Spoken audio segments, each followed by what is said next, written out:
हाँ, ट्रांसक्रिप्शन का देख लेना कि सेगमेंट ऑफ डीएनए ही क्या होगा, पहले कॉपी हो जा रहेगा, उसके बाद क्या करेगा, वो आरएनए का फॉर्मेशन करेगा। तो डीएनए स्ट्रैंड्स जो है वो ट्रांसक्राइब नहीं हो सकती डायरेक्टली आरएनए में, कुछ रीजंस की वजह से। पहला, दोनों स्ट्रैंड जो है अगर टेम्पलेट की तरह एक्ट करने लग गया तो ये क्या करेगा, दो डिफरेंट आरएनए मॉलिक्यूल का फॉर्मेशन करेगा। क्या बोली मैं प्रणव अभी? तुमको पूछी कि उसको पूछी? सुना ही नहीं। Present body absent mind. तो वो, अगर वो दो डिफरेंट आरएनए मॉलिक्यूल बनाएंगे तो दो डिफरेंट प्रोटीन भी बना लेंगे, इसकी वजह से क्या हो जाएगा, वो डायरेक्टली ट्रांसक्राइब नहीं हो सकता आरएनए में। और दो आरएनए मॉलिक्यूल्स क्या होगा, साइमल्टेनियसली डबल स्ट्रैंडेड प्रोड्यूस करने लग जाएगी।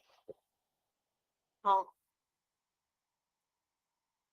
ट्रांसक्रिप्शन यूनिट देखते हैं। ट्रांसक्रिप्शन यूनिट में तीन रीजन्स हैं, पहला प्रमोटर, दूसरा स्ट्रक्चरल जीन और तीसरा क्या रहेगा, टर्मिनेटर। तो सबसे पहले यहाँ पर प्रमोटर है। प्रमोटर कहाँ पर रहेगा, कोडिंग स्ट्रैंड के 5' की तरफ। और टर्मिनेटर रहेगा 3'। ये अपस्ट्रीम, मतलब ये क्या कर रहा है, अपोजिट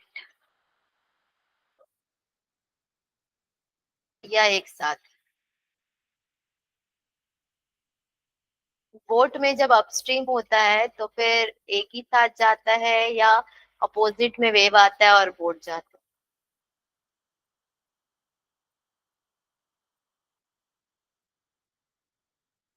मैं ज्यादा हाँ बोलने वाला बात ही नहीं है यहाँ पे। अपस्ट्रीम वैसा है, डाउनस्ट्रीम बराबर में जाएगा तो वो रहेगा।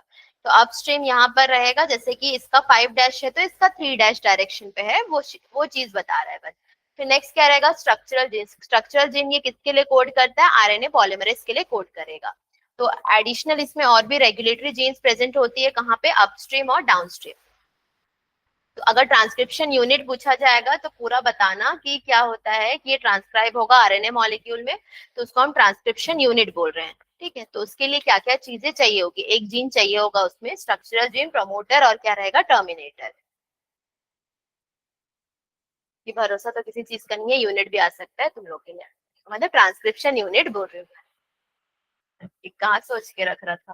ठीक है, तो ट्रांसक्रिप्शन सबसे पहला प्रोसेस रहेगा जिसमें क्या हो रहा है, कौन से एंजाइम की वजह से हो रहा है, वो आरएनए पॉलीमरेज की वजह से हो रहा है। और जितने भी डीएनए बेस पेयर्स हैं वो कॉम्प्लीमेंट्री प्रोड्यूस कर रही है और कन्वर्ट हो रही है डीएनए से आरएनए में, किसकी मदद से, एंजाइम की मदद से। अब दोनों स्ट्रैंड जो है वो क्या रहेगा, एंटी पैरेलल रहेगा। और उसको हम क्या बोल रहे हैं, स्ट्रक्चरल जीन बोल रहे हैं, किसमें, उसमें स्ट्रक्चरल जीन में, ट्रांसक्रिप्शन यूनिट के।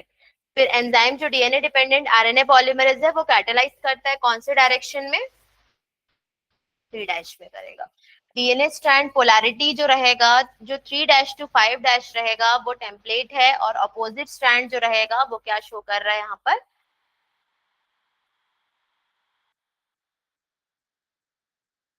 ये है तुम्हारा, ये पूरा 3' 5' पूरा ये क्या है, पूरा डीएनए है यहाँ पर। नीचे वाला जो है ऑरेंज वाला, ये क्या रहेगा, कोडिंग स्ट्रैंड रहेगा। तो ये पूरा डिफाइनिंग जो भी ट्रांसक्रिप्शन यूनिट रहेगा वो पूरा डिफाइन हम कोडिंग स्ट्रैंड से ही करते हैं।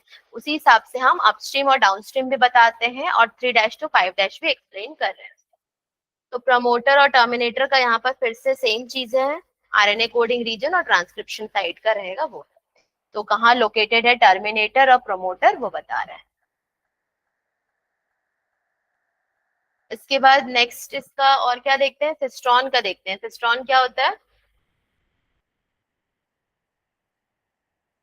Small segment of gene protein जो रहेगा वो रहेगा यहाँ पर सिस्ट्रॉन रहेगा। तो यहाँ पर सिस्ट्रॉन सेगमेंट ऑफ डीएनए किसमें, स्ट्रक्चरल जीन में, वो क्या हो सकता है, मोनोसिस्ट्रॉनिक भी हो सकता है, पॉलीसिस्ट्रॉनिक भी। तो मोनो किसमें रहता है, वो यूकैरियोट्स में, और पॉलीसिस्ट्रॉनिक किसमें रहता है, प्रोकैरियोट्स या बैक्टीरिया में।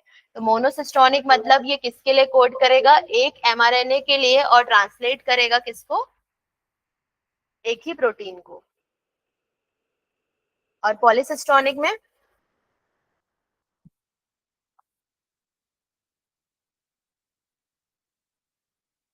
इसमें समझना, मोनोसिस्टोनिक में क्या रहता है, एक ही एमआरएनए के लिए कोड करता है, ट्रांसलेट हो रहा है प्रोटीन में, यूकैरियोट्स में।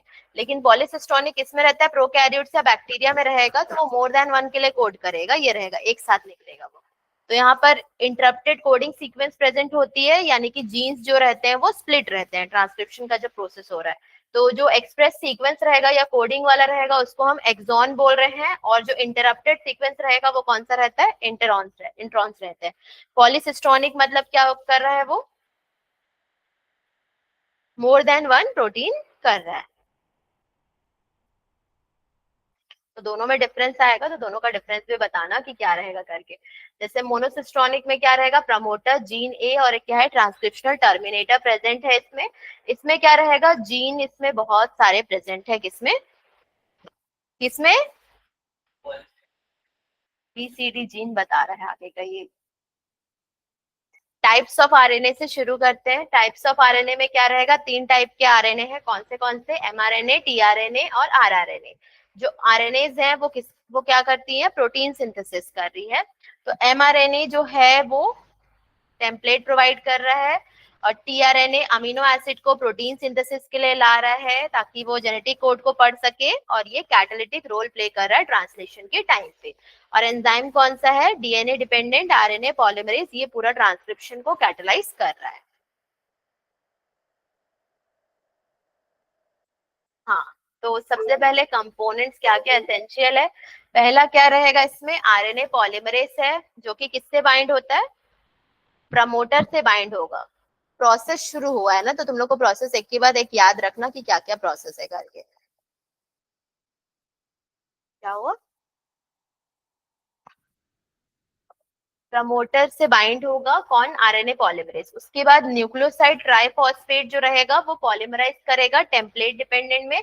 और जब पॉलीमराइजेशन हो रहा है, आरएनए पॉलीमरेज किसके साथ, शॉर्ट स्ट्रेच ऑफ आरएनए, जो शॉर्ट स्ट्रेच ऑफ आरएनए रहता है प्राइमर रहेगा, वो बाइंड करेगा टेम्पलेट के साथ। लास्ट में टर्मिनेटर में क्या होगा, आरएनए बाहर निकल जाएगा, किसके साथ, पॉलीमरेज के साथ, और मतलब टर्मिनेशन हो जा रहा है। तो क्या प्रोसेस था इसमें, इनिशिएशन, इलांगेशन और एक क्या था, टर्मिनेशन, तीन प्रोसेस था।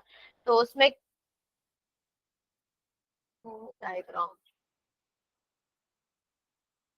कितने बार बताई होंगी, मेरे को याद है डायग्राम। हर एक चैप्टर के, हर एक क्लास के स्टार्टिंग में बार बार ट्रांसक्रिप्शन बताई होंगी, क्योंकि इसका हमेशा रहा होगा। इनिशिएशन में क्या रहेगा, सबसे पहला इनिशिएशन फैक्टर क्या रहता है, यहाँ पर सिग्मा फैक्टर रहेगा। आरएनए पॉलीमरेज के साथ बाइंड रहेगा, वो किसके अंदर जा रहा है, वो ये डीएनए के अंदर जा रहा है। हाँ ठीक है, वो जा रहा है उसी के अंदर है, लेकिन डीएनए के अंदर। उसके बाद लास्ट में आरएनए जो है वो, सॉरी, जो तुम्हारा आरएनए पॉलीमरेज जो है वो रो फैक्टर के साथ बाहर हो जा रहा है, टर्मिनेशन फैक्टर के साथ, और आरएनए जो है वो भी निकल जा रहा है। तो डीएनए से आरएनए इसी प्रोसेस से बन रहा है। कितना शॉर्ट है ना आयुष्मान, क्या क्या प्रोसेस है, इनिशिएशन, इलांगेशन और टर्मिनेशन। इनिशिएशन में पहले इनिशिएट हो रहा है, शुरू हो रहा है किसके साथ, सिग्मा फैक्टर के साथ। उसके बाद वो इलांगेशन में क्या कर रहा है, यही आगे जो है वो क्या कर रहा है, पूरा खींच कर लेके जा रहा है लास्ट तक का, जहां पर टर्मिनेशन पॉइंट नहीं आ जाता। फिर टर्मिनेशन पॉइंट आ जाएगा तो वो क्या करेगा, आरएनए पॉलीमरेज को बाहर फेंक देगा रो फैक्टर के साथ, और आरएनए बाहर निकल आएगा। टर्मिनेशन फैक्टर कहाँ पर आता है, टॉप कोडॉन्स।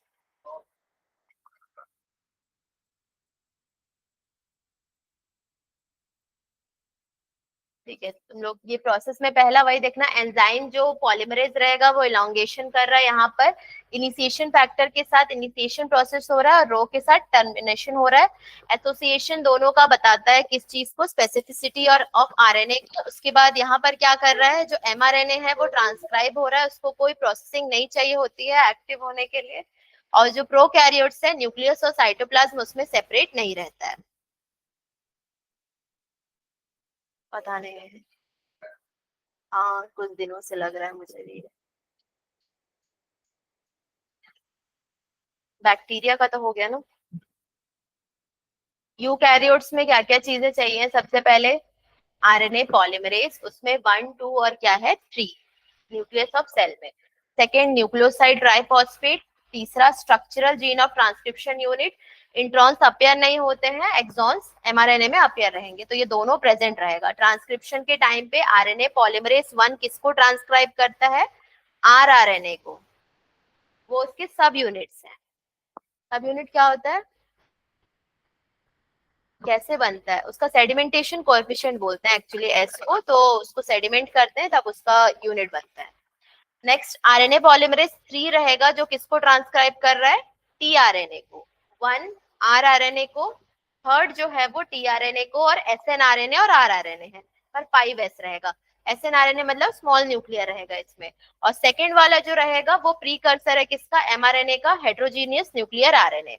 तो अब नेक्स्ट में क्या हो रहा है कि एचएनआरएनए ही क्या होता है, कैपिंग और टेलिंग का प्रोसेस कर रहा है। तो ये सारे इसके कंपोनेंट्स हो गए।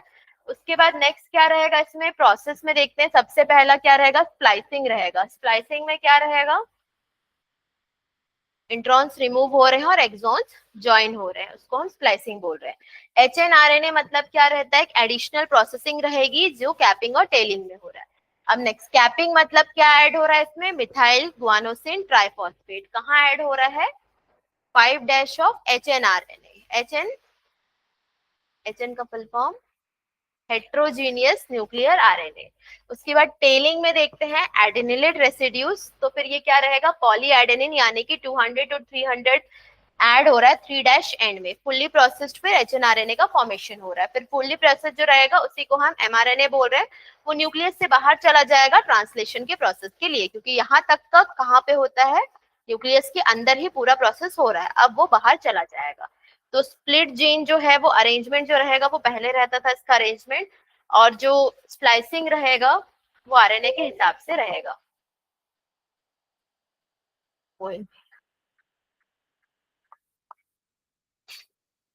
तो यहाँ पर आरएनए कोडिंग का सीक्वेंस था, ट्रांसक्रिप्शन है, इसमें एक्सॉन इंट्रॉन बता रहा है। उसके बाद स्प्लाइसिंग होने के बाद जो है इंट्रॉन्स रिमूव हो जाएगी और प्रोटीन का जो कोडिंग सीक्वेंस रहेगा वो रहेगा। फिर बाद में वो ट्रांसलेशन करके क्या बना रहा है, प्रोटीन का फॉर्मेशन कर रहा है। बाकी यहाँ पर कौन से एयूजी जो रहेगा वो स्टार्ट कोडॉन रहेगा, मेथियोनिन को कोड कर रहा है, वो यहाँ से कोडिंग सीक्वेंस शुरू कर रहा है और यहाँ पे आके खत्म कर रहा है, टर्मिनेट कर रहा है, तो वो प्रोसेस रहेगा।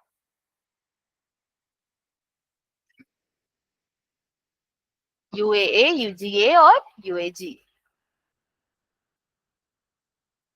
अरे एंड स्टॉप कोडॉन की बात कर रहे। हाँ, अब ये प्रोसेस को देख लेना ये डायग्राम से। सबसे पहला यहाँ पर कौन सा प्रोसेस है, इनिशिएशन, इसमें भी सेम इनिशिएशन एलोंगेशन देखोगे तो सबसे पहले यहाँ पर इनिशिएशन हो रहा है, तो कैपिंग हो रही है। कैपिंग हो रही है तो कैपिंग में सबसे पहले क्या ऐड होता है, मिथाइल गुआनोसिन ट्राइफॉस्फेट, तो यहाँ पर G+P वही रहेगा, MG+P वही रहेगा। उसके बाद कौन सा है, स्प्लाइसिंग है। स्प्लाइसिंग में क्या रहेगा, इंट्रॉन्स जो रहेंगे अनइंटरप्टेड सीक्वेंस वो रिमूव हो जाएंगे और एक्सॉन्स ज्वाइन हो जाएंगे। उसके बाद नेक्स्ट क्या रहेगा, पॉली एडेनिलेशन, उसमें क्या रहेगा, 200 से 300 एडेनिलेट रेसिड्यूज जो है वो ऐड होंगे ताकि वो क्या बना सके, पूरा टेलिंग कर सके। इस प्रोसेस को हम टेलिंग बोल रहे हैं। उसके बाद नेक्स्ट लास्ट में क्या हो जाता है, पूरा फुल्ली प्रोसेस जो एचएनआरएनए है उसका फॉर्मेशन हो चुका होता है, जो कि अब एमआरएनए कहलाता है।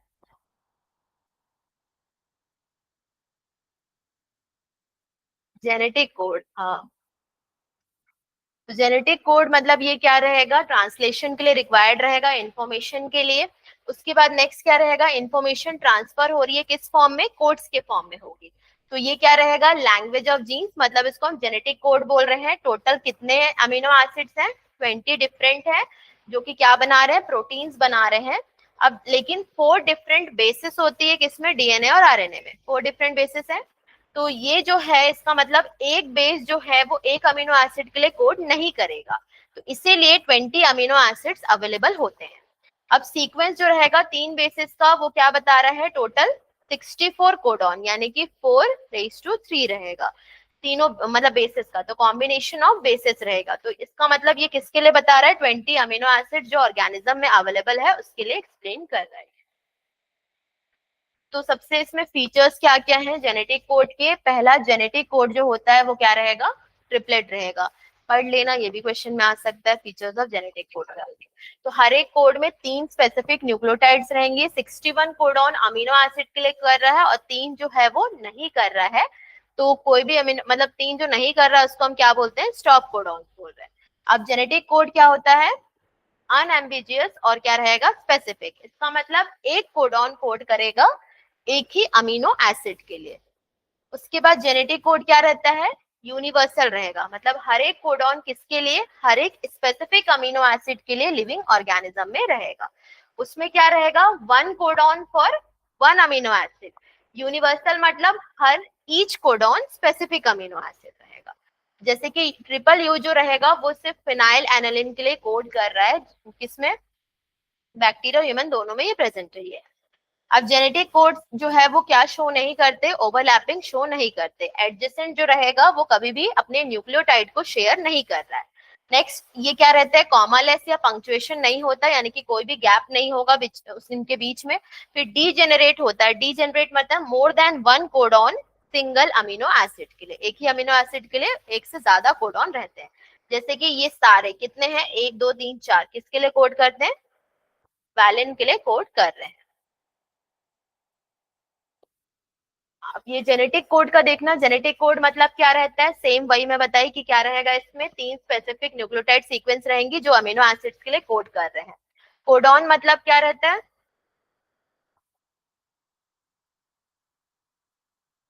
सेम चीज क्या लग रहा है इसमें, सेम ही चीज लग रहा है, 3 है, और ये किसमें प्रेजेंट है, एमआरएनए में, कोडॉन की बात हो रही है। उसके बाद एंटी कोडॉन जो रहेगा वो क्या रहेगा, सेम रहेगा, ये किसके लिए रहेगा, present in anti codon arm of tRNA रहेगा।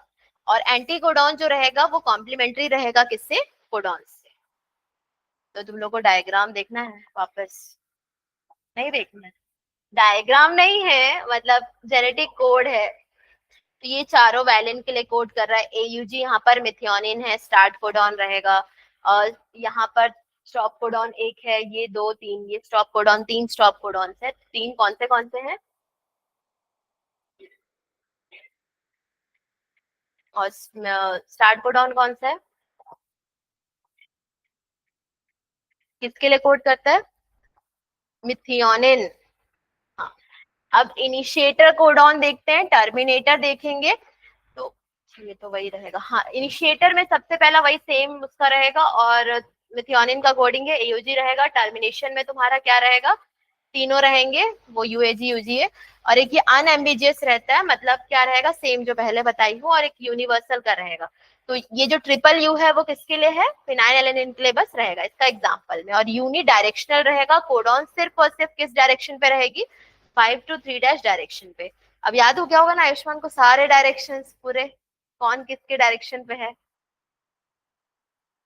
ये वर्ड वॉबल बेस करके है, इसमें देखना कि हर एक कोडॉन में जो थर्ड नाइट्रोजनस बेस होता है वो लेस स्पेसिफिक होता है। मतलब जब तुम लोग पूरा इसको एनालिसिस करोगे तो उसका कोई ज्यादा काम नहीं होता, स्पेसिफिक रहेगा, मतलब हर जगह सेम सेम ही दिखने लग जाता है वो। हाँ, मतलब जैसे कि है,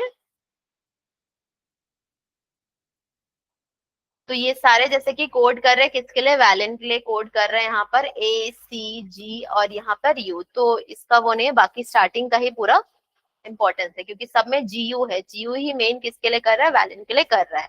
बाकी उसका काम उतना नहीं है, स्पेसिफिक नहीं है, वो ये बता रहा है। चेंज हो सकता है और एक ही अमीनो एसिड के लिए कोड कर सकता है। म्यूटेशन मतलब चेंज इन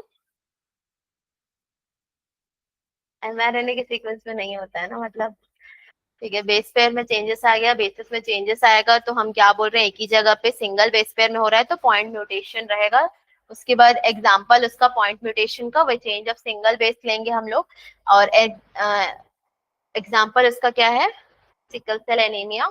इंसर्शन और डिलीशन देख रहे हैं, तो इंसर्शन और डिलीशन में क्या होगा, या तो इंसर्ट होगा एक जीन और या बेस पेयर, और क्या होगा, डिलीट होगा। तो उसको हम क्या बोलते हैं यहाँ पर, फ्रेम शिफ्ट म्यूटेशन या फिर डिलीशन रहेगा। तो दो तरीके का यहाँ पढ़ते हैं, पॉइंट और एक क्या रहेगा, फ्रेम शिफ्ट रहेगा। टीआरएनए क्या होता है, हाँ तुम भी वही देख के बोल रहे हो अभी।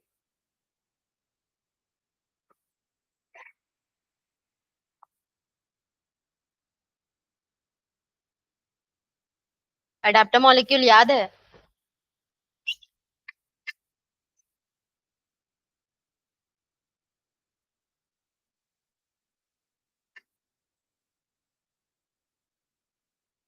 नहीं याद है तुम लोगों को?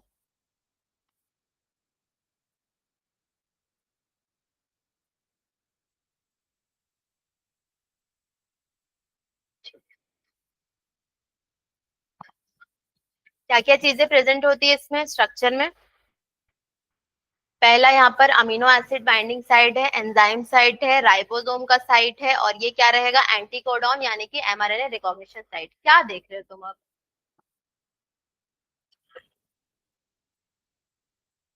कोई किसी से बात कर रहा होगा तो वैसे ही होगा, छोड़ो अब हो गया। बच्चे लोग।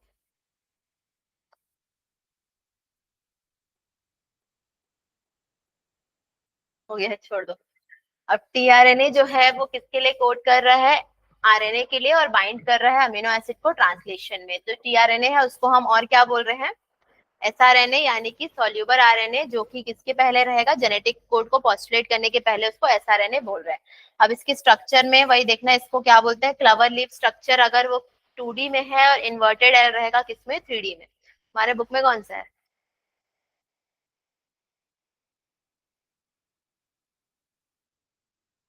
वहीं पर तो है। हाँ। वो 2D है कि 3D है? 3D है। पहले 2D था एनसीईआरटी में, उसको बदल के इन लोग 3D कर दिया। मतलब ये वाला तुम लोग का डायग्राम जो था पहले, इसको क्लवर लीफ डायग्राम बोलते थे, ये पहले प्रेजेंट था। हाँ, ये 2D है। अब चारों का याद रखना कि कहाँ पर क्या रहेगा करके। पहला, ऊपर में अमीनो एसिड का बाइंडिंग साइट, राइबोसोम का साइट, एंजाइम का साइट, और एमआरएनए का एंटीकोडॉन का साइट रहेगा।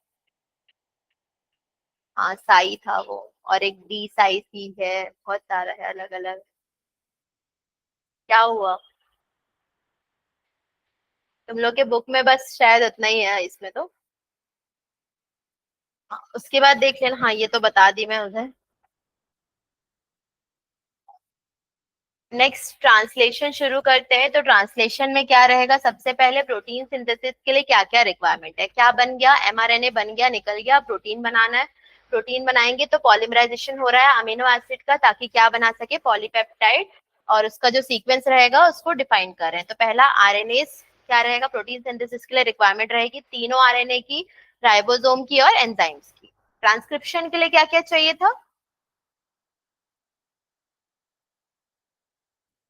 ट्रांसक्रिप्शन के लिए आरएनए बन गया था, टीआरएनए एमआरएनए बोल रहे हो?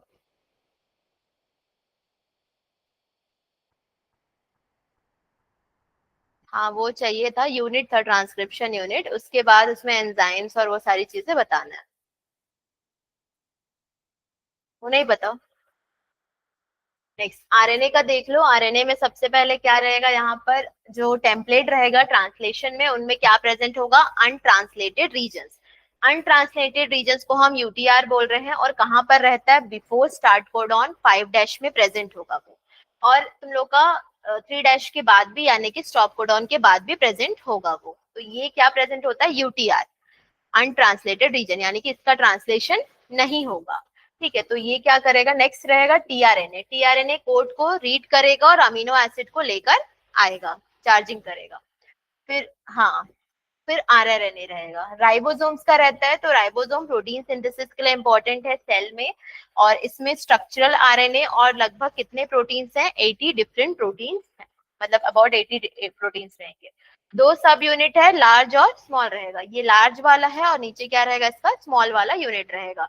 जिसमें कहाँ शुरू हो रहा है, यहाँ पर ये दोनों क्या रहेंगे, इनएक्टिव रहेंगे और सेपरेट रहेंगे। पहले जब ट्रांसलेशन करना होगा तो वो एक साथ आके एक्टिव होंगे। लार्जर सब यूनिट में दो साइट्स होते हैं, एक पी साइट होता है और एक क्या रहता है, ए साइट होता है। तो ये किसके लिए, अमीनो, एक सब्सिक्वेंट अमीनो एसिड के लिए रहेगा और बाइंड करेगा और किस क्या फॉर्म करेगा, पेप्टाइड बॉन्ड का फॉर्मेशन कर रहा है। यहाँ पर ये क्या है, लार्जर सब यूनिट है इसका। और ये क्या है, इसका टीआरएनए है। टीआरएनए है और ये क्या है, इसका अमीनो एसिड्स है। तो अमीनो एसिड से आके वो बाइंड होगा पी और ए वाले रीजन में यहाँ पर। फिर नेक्स्ट राइबोसोम्स जो 23 एसआरएनए रहेगा बैक्टीरिया में, वो एंजाइम की तरह एक्ट करेगा। एंजाइम कौन सा, राइबोजाइम। किसके लिए, पेप्टाइड बॉन्ड के फॉर्मेशन के लिए। पेप्टाइड बॉन्ड किसके किसके बीच में होगा, दो अमीनो एसिड के बीच में रहेगा।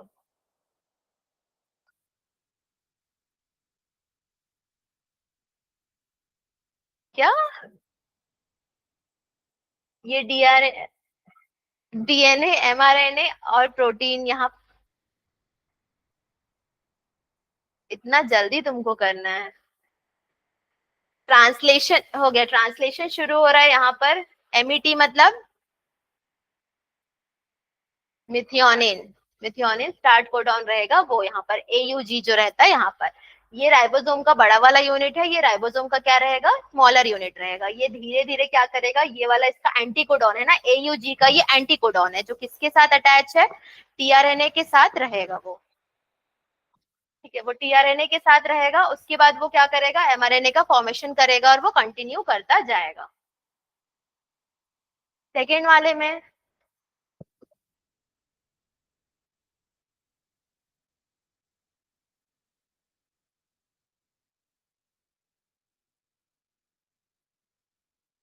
क्या हुआ? चिट्ठी कहाँ से आ गया?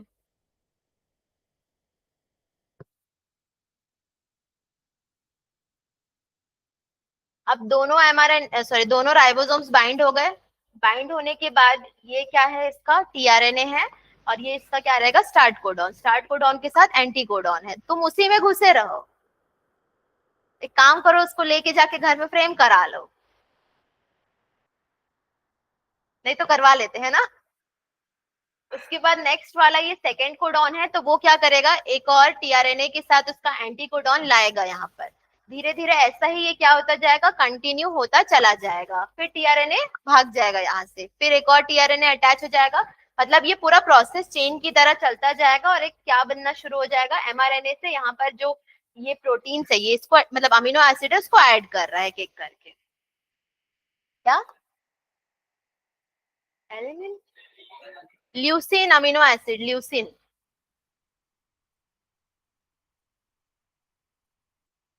अब देख लो, ये पी साइट इसका, ए साइट इसका, ये इसके साथ आके यहाँ पर अटैच हो जाएगा। ठीक है, अब ये धीरे धीरे क्या हो रहा है, यहाँ पर इन दोनों के बीच में पेप्टाइड बॉन्ड बनेगा। पेप्टाइड बॉन्ड बनने के बाद वो क्या करेगा, वैसे ही कंटिन्यू होता जाएगा जब तक का क्या नहीं आता, स्टॉप कोडॉन्स नहीं आते। हाँ वो तो बनता जाएगा, जैसे यहाँ से देखो ये चला गया, टीआरएनए बाहर रिलीज हो गया, उसके बाद ये नेक्स्ट इसके साथ बन चुका है, फिर एक और आकर यहाँ पर अटैच हो रहा है, ये ग्लाइसिन का आकर अटैच हो रहा है, फिर ये क्या होगा, कंटिन्यू होता चला जाएगा, और एक एक टीआरएनए जो है वो बाहर निकलना शुरू होगा। फिर ग्लाइसिन के साथ अटैच होके ये फिनाइलएलेनिन के साथ फिर आएगा, ये वाला टीआरएनए भी यहाँ बाहर निकल जाएगा। उसके बाद पूरा एमआरएनए के लास्ट तक दिखाया ना इसमें। अब यहाँ तक हो गए पॉलीपेप्टाइड, कौन सा है, मिथियोनिन, फिनाइलिन, ग्लाइसिन, ल्यूसिन, फिर क्या आ गया, मिथियोनिन। ये पूरा पॉलीपेप्टाइड बन गया जब तक का स्टॉप कोडॉन नहीं आया। हर एक बार टीआरएनए रिलीज होता गया, स्टॉप कोडॉन आ गया, उसके बाद क्या हो जाएगा, इसके बाद जो रीजन होता है इसको हम यूटीआर बोलते हैं, यानी कि अनट्रांसलेटेड रीजन, जिसमें कोई भी यहाँ कोडिंग प्रेजेंट नहीं है। ठीक है, तो वो रहेगा। तो ये पूरा चेन जो है वो बाहर जो निकल गया वो क्या रहता है, पॉलीपेप्टाइड यानी कि प्रोटीन रहेगा। तो प्रोटीन का फॉर्मेशन यहाँ पर हो गया। अब एक और टॉपिक मेन बचा हुआ है, वो क्या है, लैगोप्रोल। तो पहले इसका सिर्फ वो देख लो, एक्टिवेशन होगा सबसे पहले, फिर अटैचमेंट होगा और इनिशिएशन कॉम्प्लेक्स बनेगा। इसके रिटर्न फॉर्मेट में अच्छे से लिखना, अगर ट्रांसलेशन आता है तो सबसे पहले एक्टिवेशन रखोगे, जिसमें प्रोसेस क्या रहेगा, चार्जिंग ऑफ टीआरएनए रहेगा, या फिर अमाइनो एसिड टीआरएनए सिंथेटिस उसको क्या कर रहा है, लाके बाइंड कर रहा है वो। उसके बाद अटैचमेंट रहेगा, अटैचमेंट में क्या रहेगा, स्मॉल सब यूनिट के साथ, स्टार्ट कोडॉन के साथ रहेगा। उसके बाद पूरा जो भी प्रोसेस रहेगा उसको धीरे धीरे लिखना, मतलब धीरे धीरे लिखना मतलब वो पूरा जो टीआरएनए रिलीज हो रहा है, स्टार्ट कोडॉन आ रहा है, फिर पॉलीपेप्टाइड बॉन्ड का फॉर्मेशन हो रहा है दो अमीनो एसिड के बीच में, वो पूरा। हाँ, इनिशिएशन, इलोंगेशन, टर्मिनेशन, इसमें भी पूरा। और पहला प्रोसेस क्या रहता है, एक्टिवेशन रहेगा। एक्टिवेशन में क्या रहेगा, अमाइनो एसाइल टीआरएनए सिंथेज वहां पर काम कर रहा है, जिससे क्या हो रहा है, चार्जिंग हो रहा है टीआरएनए का। ये तो टीआरएनए कैसे चार्ज होगा,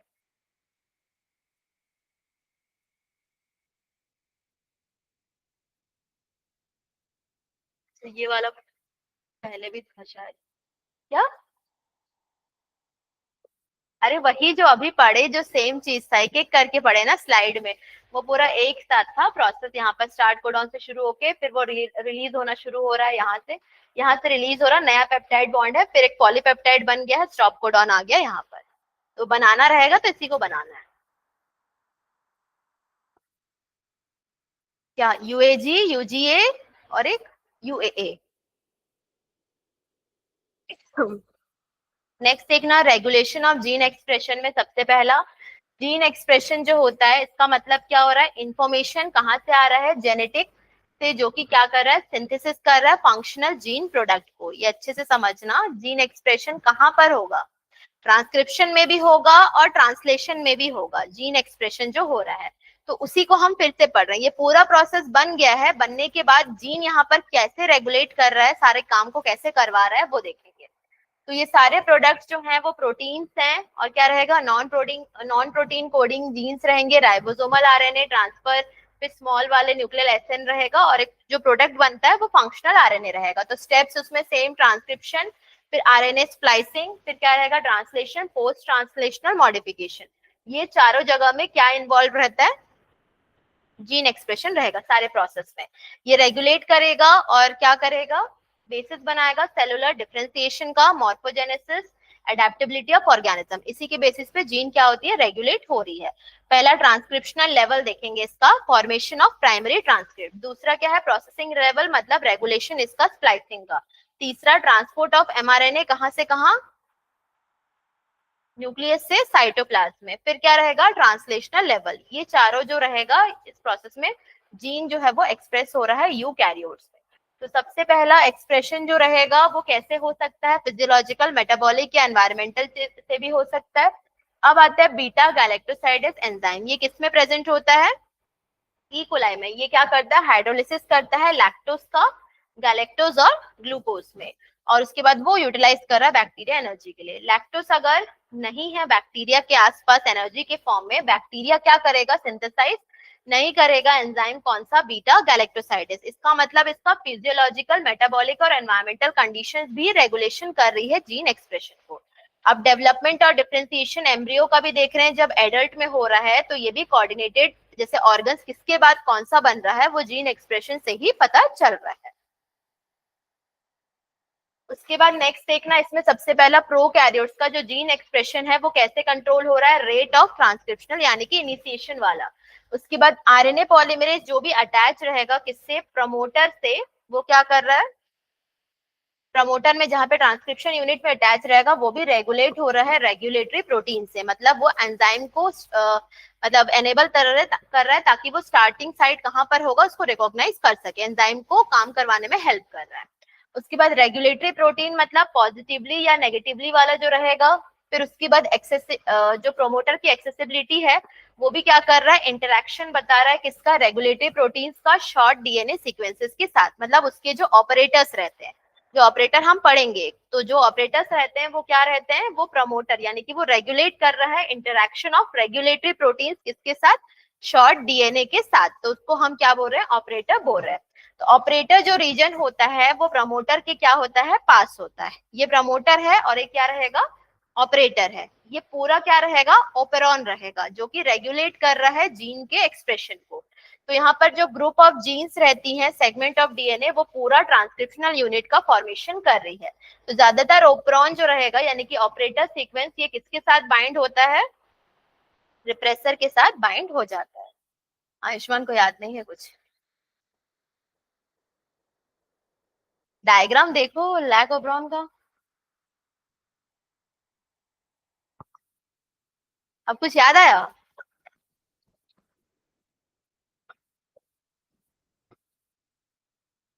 नहीं याद आया इसको, क्या, ये सो रहा है 4 बार तो, वो तो मस्ती कर रहा है, जब देखो तब नींद भगा रहा है अपना। चलो, ओपेरॉन में क्या क्या है, प्रमोटर, रेगुलेटर, ऑपरेटर और क्या रहेगा, स्ट्रक्चरल जीन रहेगा। तो सबसे पहले वो याद रखना कि ट्रांसक्रिप्शन कहाँ पर होता है, हाँ, न्यूक्लियस में हो रहा है, ट्रांसलेशन के लिए बाद में बाहर जाएगा वो। तो ये है, तो 4 बेसिक डीएनए कंपोनेंट्स इसमें देखना। ओपेरॉन में जो जो रहेगा, पहला प्रमोटर। प्रमोटर क्या होता है एक्चुअल में? न्यूक्लियोटाइड सीक्वेंस होती है जो कि क्या कर रहा है, ट्रांसक्राइब कौन सा करना है वो बता रहा है यहाँ पर। रिकॉग्नाइज कौन कर रहा है उसको? आरएनए पॉलीमरेज, जो इनिशिएट करेगा ट्रांसक्रिप्शन को। फिर नेक्स्ट रेगुलेटर, मतलब ये कंट्रोल कर रहा है रेगुलेटर जीन को, मतलब ऑपरेटर जीन को, सॉरी, किसके साथ? हाँ, कुछ कंपाउंड्स के साथ, जिसे हम इंड्यूसर्स बोलते हैं या मेटाबोलाइट बोलते हैं। तो जो रेगुलेटर जीन रहेगा वो किसके लिए कोड करेगा, प्रोड्यूस करेगा? सब्सटेंस, जिसको हम रिप्रेसर बोल रहे हैं। रिप्रेसर कंबाइन करता है ऑपरेटर के साथ ताकि उसका एक्शन को वो रिप्रेस कर सके। अब जो ऑपरेटर रहता है वो क्या कर रहा है, सेगमेंट ऑफ डीएनए, जिससे क्या हो रहा है, रिप्रेसर भी बाइंड हो रहा है, और सेगमेंट जो है किसके बीच में है, प्रमोटर और जीन ऑफ ओपेरॉन के बीच में रहेगा। और स्ट्रक्चरल जीन जो है वो कोरेगुलेट होता है साथ में ओपेरॉन के साथ। तो लैक ओपेरॉन मतलब क्या रहता है? लैक का फुल फॉर्म क्या? लैक्टोस। सिंपल सा, तुम लोग पूरा गए हो। कौन दिया था? जैकब और मोनर्ड ने दिया था इसको। लैक ओपेरॉन जो होता है वो पॉलीसिस्टोनिक, पॉलीसिस्टोनिक मतलब प्रोकैरियोट्स के लिए, जिसमें एक एमआरएनए के लिए कोड कर रहा है लेकिन बहुत सारे प्रोटीन्स बन रहे हैं। याद आया कुछ? ये तो वापस जाके लेक्चर को देखना, लास्ट एक सेकंड वाला तो टूट के, अभी आज तो नहीं आएगा जो भी है, वापस सेम सेकंड वाला टूट के निकल के आ गया बाहर, मतलब ट्रांसक्रिप्शन से जो शुरू करना ही था। लैक ओपेरॉन में देखना कि हाइड्रोलिसिस ऑफ क्या रहेगा, लैक्टोज, यानी कि डाइसैकेराइड जितने भी रहेंगे वो किस में रहेंगे, मोनोसैकेराइड में डिवाइड हो जाएंगे। कंपोनेंट्स में क्या रहता है, इसमें रेगुलेटरी जीन रहेगा, और क्या रहेंगे, 3 स्ट्रक्चरल जीन्स रहती हैं, जेड, वाई और ए। ये नहीं पढ़ा था क्या बिल्कुल भी? इंड्यूसर इसमें जो प्रेजेंट होता है, खेलना है तुमको? तुमको 5th क्लास के बच्चों के साथ बिठा दूंगी, अगली से आना, 4 बजे से आना, उनके साथ ही बैठना तुम। इंड्यूसर जो रहेगा लैक्टोज रहेगा, जो कि सबस्ट्रेट रहता है। प्रमोटर क्या रहेगा, रेगुलेटरी जीन, यानी कि लैक वाला ओपेरॉन के लिए, और एक रेगुलेटरी जीन जो पीआई रहेगा उसके लिए पी लैक रहेगा। तो यहाँ पर देखना, यहाँ पर जो प्रेजेंट रहेगा, फिर ये क्या है, लैक ओपेरॉन का ये ऑपरेटर है, और ये स्ट्रक्चरल जीन्स रहेंगे, कौन से, जेड, वाई और ए रहेगा। उसके बाद नेक्स्ट देखना किसके किसके लिए कोड करेगा। जैसे पीआई स्टार्ट, सबसे पहले क्या करता है, रेगुलेटरी जीन का फंक्शन शुरू कर रहा है। लैक वाला क्या कर रहा है, लैक ओपेरॉन को रेगुलेट कर रहा है और इनिशिएट कर रहा है। लैक ओपेरॉन एक रेगुलेटरी जीन, आई जीन, और 3 स्ट्रक्चरल जीन्स है उसमें। जो आई जीन है वो किसके लिए कोड करता है, रिप्रेसर ऑफ लैक ओपेरॉन के लिए, जो कि रिप्रेस करेगा ट्रांसक्रिप्शन को ताकि वो आगे ना बढ़ पाए। जेड जीन कोड करता है किसके लिए, बीटा गैलेक्टोसाइडेस के लिए, जो कि किसका हाइड्रोलिसिस कर रहा है, लैक्टोज का, गैलेक्टोज और ग्लूकोज में। वाई किसके लिए कोड करता है, परमेस के लिए। वो क्या कर रहा है, परमिबिलिटी सेल का बढ़ा रहा है ताकि क्या कर सके, बीटा गैलेक्टोसाइडेस अपना काम कर सके। उसके बाद ए जीन किसके लिए कोड करता है, ट्रांस एसिटिलेस के लिए। अब ये क्या करता है, मेटाबॉलिज्म ऑफ लैक्टोज के लिए रहेगा। 3 स्ट्रक्चरल जीन्स रिक्वायर्ड रहेंगे पूरा मेटाबॉलिज्म के लिए। जेड किसके लिए, बीटा गैलेक्टोसाइडेस, वाई किसके लिए, परमेस, ए किसके लिए, ट्रांस एसिटिलेस। तीनों का फंक्शन याद रखना है कि तीनों क्या क्या काम करते हैं।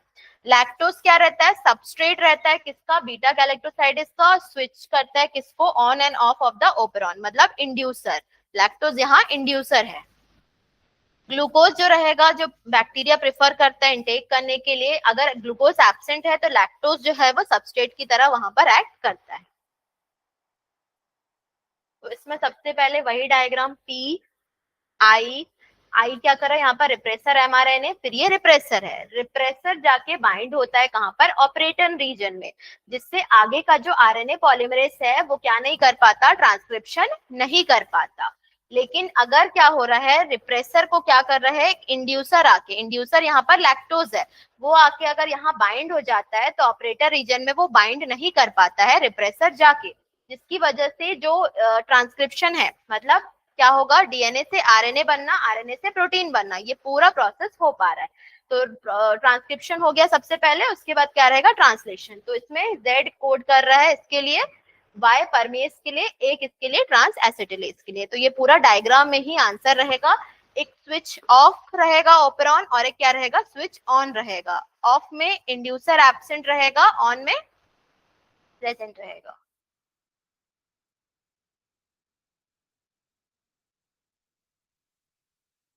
देखो वही सेम चीज प्रेजेंस ऑफ इंड्यूसर में क्या हो रहा है वही रहेगा। हाँ, एक और चीज इसमें याद रखना, एक दिया रहेगा नेगेटिव रेगुलेशन। जो रेगुलेशन होता है किसका, लैक ऑपरॉन का रिप्रेसर से, मतलब एब्सेंस ऑफ इंड्यूसर, उसको हम क्या बोलते हैं, नेगेटिव रेगुलेशन या नेगेटिव फीडबैक मैकेनिज्म भी रहेगा। लास्ट एक बचा है अपना ह्यूमन जीनोम प्रोजेक्ट। तो ये लॉन्च हुआ था 1990 में। और जीनोम मतलब क्या होता है, जीनोम मतलब क्या होता है, कितने स्लाइड है, थोड़े से तो है। हाँ, जीनोम मतलब क्या होता है,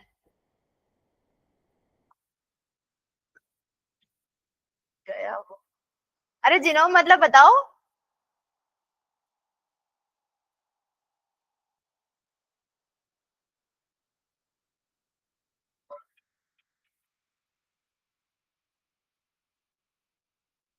तुम पढ़े नहीं हो, मतलब ये बोलोगे जितना भी इंफॉर्मेशन रहेगा डीएनए में वो रहेगा।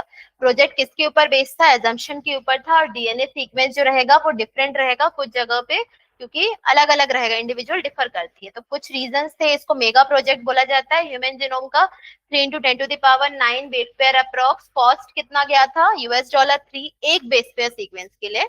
और हाँ, एस्टिमेटेड था कितना, $9 बिलियन।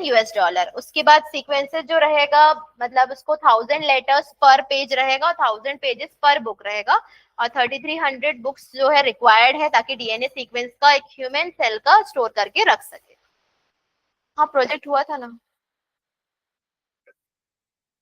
हाँ, बताना तो पड़ेगा ना।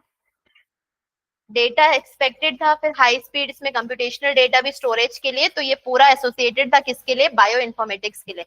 कुछ कुछ साइट्स आते हैं जिसमें बायो इन्फॉर्मेटिक्स का पूरा नॉलेज रहता है, और उसमें ना, जैसे तुम किसी भी कोडिंग सीक्वेंस को अगर डालोगे ना, या प्रोकैरियोट या बैक्टीरिया का, तो उसका स्ट्रक्चर के साथ एक एक छोटे छोटे छोटे सीक्वेंस पूरा बताता है, कितना लाइन से है। बायो इन्फॉर्मेटिक्स पढ़ेंगे।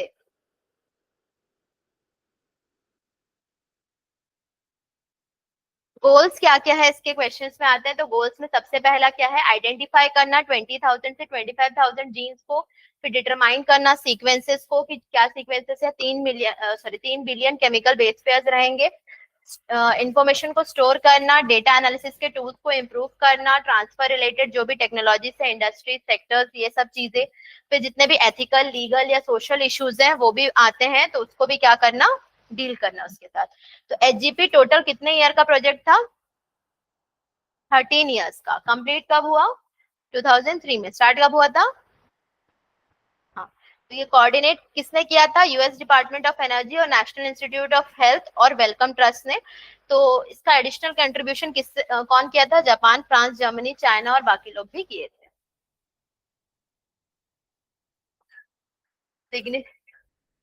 सिग्निफिकेंस देखना, ये नॉलेज बता रहा था किसके बारे में, डीएनए वेरिएशन में क्या क्या इफेक्ट्स हैं, स्टडी कर रहा है उसको, उसका मतलब ह्यूमन डिसऑर्डर्स को ट्रीट करने के लिए, क्योंकि एक ह्यूमन सेल में कितने प्रेजेंट होंगे, और डीएनए सीक्वेंस और नॉन ह्यूमन ऑर्गेनिजम्स को भी लर्न कर रहा है।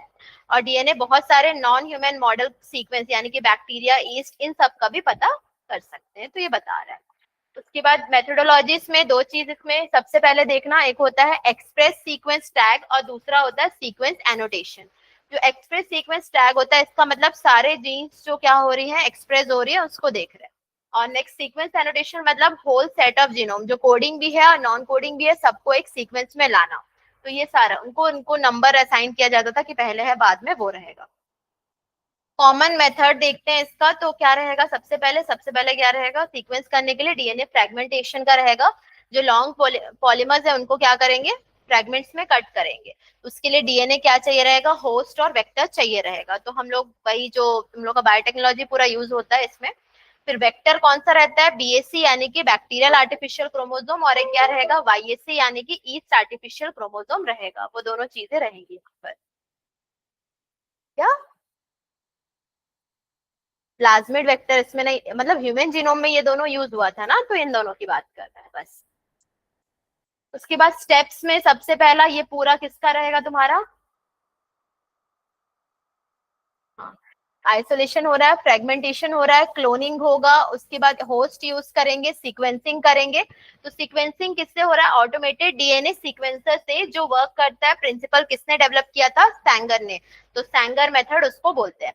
फिर अरेंजमेंट कर रहे हैं डीएनए सीक्वेंसेस को ओवरलैपिंग रीजन्स की बेसिस पे, डीएनए का अलाइनमेंट कर रहे हैं कंप्यूटर बेस्ड प्रोग्राम से। फिर एनोटेशन और असाइनिंग कर रहे हैं, जो पहले बताई ना, सीक्वेंस एनोटेशन, फिर एनोटेशन और असाइन करते हैं उसको नंबर्स। फिर जेनेटिक और फिजिकल मैप जो रहेगा जीनोम में, इंफॉर्मेशन को उसको यूज करेंगे और पॉलीमॉर्फिज्म अप्लाई करेंगे, उसमें रेस्ट्रिक्शन एंडोन्यूक्लियस अप्लाई करेंगे ताकि वो क्या करे, कट कर सके। फिर रिपीटेटिव चलता रहेगा डीएनए सीक्वेंस। तुम लोग इतना वेट कर रहे हो स्लाइड का। थैंक यू है, मुझे नहीं पता। हाँ सही। लोड नहीं कर पाया, नहीं ज्यादा नहीं था वो, मैंने कट कर दिया था, 98 स्लाइड रखा था। इसमें टोटल 115 या 20 स्लाइड्स। ह्यूमन जीनोम में कितने मिलियन मिलियन न्यूक्लियोटाइड बेसिस हैं? 3164.7, याद रखने का। ठीक है। हाँ, एवरेज जीन में कितने बेसिस हैं? 3000, लेकिन साइज वेरी करेगा। तो लार्जेस्ट नोन कौन सा था? डिस्ट्रोफिन, जिसका कितना था? 2.4 मिलियन बेसिस रहेगा। उसके बाद टोटल नंबर ऑफ जीन्स 30,000, बहुत कम है किससे? पहले वाला जो 80,000 से 1,40,000। तो 99.9% जितना रहेगा वो सारे सेम रहते हैं सब में। उसके बाद फंक्शन जो है वो अननोन है 50% के अनडिस्कवर्ड वाले के, और लेस देन 2% जो रहेगा वो कोड कोड कर रहा है किसके लिए? प्रोटीन के लिए। और रिपीटेड सीक्वेंस जो है वो क्या बना रहा है? लार्ज पोर्शन पूरा ह्यूमन। उसमें रेपिटेटिव जो सीक्वेंस रहता है वो क्या रहती है? स्ट्रेचेस। हो गया प्रणब, देखना तुम्हारा। रेपिटेटिव जो सीक्वेंसेस हैं वो स्ट्रेचेस रहती हैं डीएनए सीक्वेंसेस के, वो रिपीटेड रहती है बहुत टाइम्स तक, मतलब 100 to 1000 टाइम्स तक रहेगा। क्रोमोसोम 1 का सबसे ज्यादा है, कितना? 2968, और वाई का सबसे कम है 231। तो टोटल साइंटिस्ट ने आइडेंटिफाई किया था 1.5 मिलियन लोकेशंस, जिसमें सिंगल बेस डीएनए डिफरेंस, एसएनपीस, यानी कि सिंगल न्यूक्लियोटाइड पॉलीमॉर्फिज्म, स्निप्स बोलते हैं, ये ह्यूमंस में अकर करती है। इसका मतलब ये सारे इंफॉर्मेशन क्या बताती है? कि रेवोल्यूशन होता है, मतलब क्रोमोसोम लोकेशन चेंज होते रहते हैं, ठीक है, डिसीज एसोसिएटेड सीक्वेंस के साथ। तो ह्यूमन हिस्ट्री को मतलब ट्रेस करने के लिए किया गया था कि कौन किसका फोर फादर, कौन क्या है, ये सब चीजें के लिए रहेगा ये। तो एसएनपीस के बारे में भी क्वेश्चन कहीं पे होगा, पीवाईक्यूज चेक करना, एसएनपीस का क्वेश्चन होगा और रेपिटेटिव सीक्वेंस का भी क्वेश्चन होगा। एप्लीकेशंस और क्या रहेगा फ्यूचर चैलेंजेस इसके?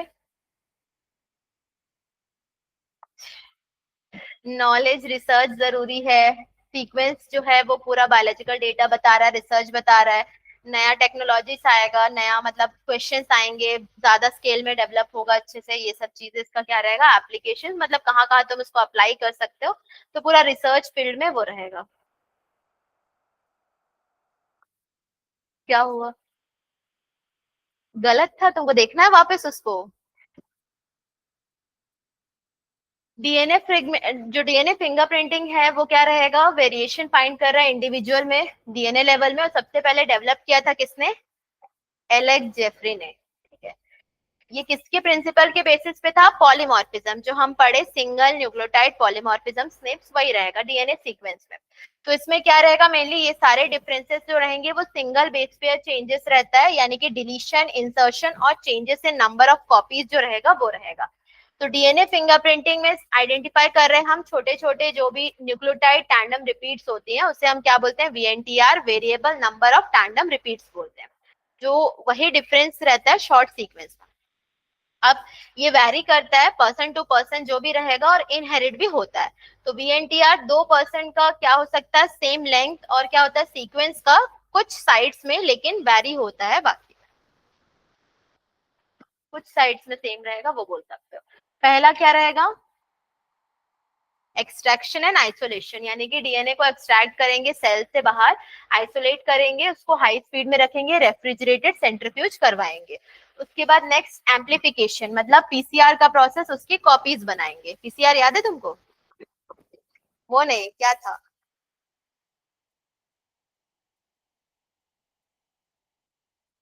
एम्प्लीफिकेशन ही था, लेकिन पहले क्या था? सबसे पहला एक्सटेंशन तो सेकंड था।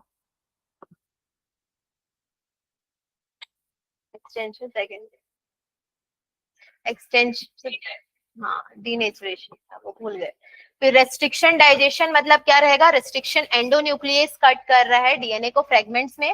फिर सेपरेशन ऑफ डीएनए फ्रेगमेंट्स हो रहा है, तो इसमें क्या करवा रहे हैं? सबसे पहले इलेक्ट्रोफोरेसिस करवा रहे हैं, तो सेपरेटेड फ्रेगमेंट्स हमें दिख जाते हैं। दिखने के बाद उसको यूवी रेस में डाल रहे हैं, तो फिर वो हमें अच्छे से नजर आ रहा है फ्लोरेसेंट और डाई में भी। फिर लास्ट में इसका प्रोसेस आता है सदर्न ब्लॉटिंग। इतना तो हम बायोटेक्नोलॉजी में पढ़ लिए। सदर्न ब्लॉटिंग में क्या रहता है? जो भी सेपरेटेड डीएनए सीक्वेंस है वो ट्रांसफर हो रही है नाइट्रोसेलुलोज या फिर कहां पर, नाइलॉन मेम्ब्रेन में। कहां पर रख के? उसको जेल के ऊपर रख के। फिर उसके बाद हाइब्रिडाइजेशन। हाइब्रिडाइजेशन, जो नाइलॉन यहाँ पर मेम्ब्रेन था उसको हम किस में डालते हैं? रेडियो एक्टिव प्रोब में इसको डुबा देते हैं। तो फिर क्या हो जाता है? ये प्रोब जो है वो टारगेट न्यूक्लियोटाइड सीक्वेंस को क्या करती है? मतलब टारगेट करती है स्पेसिफिक सीक्वेंस को जो कि कॉम्प्लीमेंट्री रहेगा। फिर लास्ट में क्या होता है? Auto radiography. तो नाइलॉन मेम्ब्रेन को हम प्रेस करते हैं किसके ऊपर? एक्सरे फिल्म के ऊपर, और डार्क बैंड्स वहां पर डेवलप होती है प्रोब में, जो रिजेंबल करता है किसको? बार कोड्स। जो बार कोड्स दिए रहते हैं वो पूरा बार कोड्स उसको रिजेंबल कर रहा है।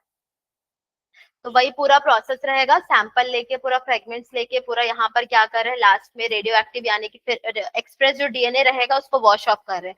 सदर्न ब्लॉटिंग के बाद उसको वॉश ऑफ करने के बाद एक्सरे फिल्म में डाल रहे हैं, तो ये ऐसे अपीयर होता है। वाह, कितने खुश हो ना तुम लोग। बस एप्लीकेशन है। एप्लीकेशन है, तो ये आइडेंटिफाई कर रहा है क्रिमिनल और रेपिस्ट को, पेरेंटल डिस्प्यूट के लिए, इमिग्रेंट प्रॉब्लम्स के लिए, डेड बॉडीज ऑफ सोल्जर्स जो कि वॉर में डेथ हुआ था, और डेड बॉडीज ऑफ पर्सन जिसकी डेथ हुई थी एक्सीडेंट, बॉम्ब ब्लास्ट, जो भी है सारी चीजों के लिए रहेगा। इवोल्यूशन के लिए भी, इनहेरिटेबल डिसऑर्डर्स, और donor cell in case of transplantation के लिए भी रहेगा। ये तो सारे क्या रहेंगे? एप्लीकेशंस रहेंगे डीएनए फिंगरप्रिंटिंग के लिए। प्रणब पूरा बता कर जाएगा। आयुष्मान नहीं बताएगा ना? राजकुमार का क्या हुआ, समझ आया कुछ? अब चैप्टर के क्वेश्चन बनेंगे कि छूट जाएंगे?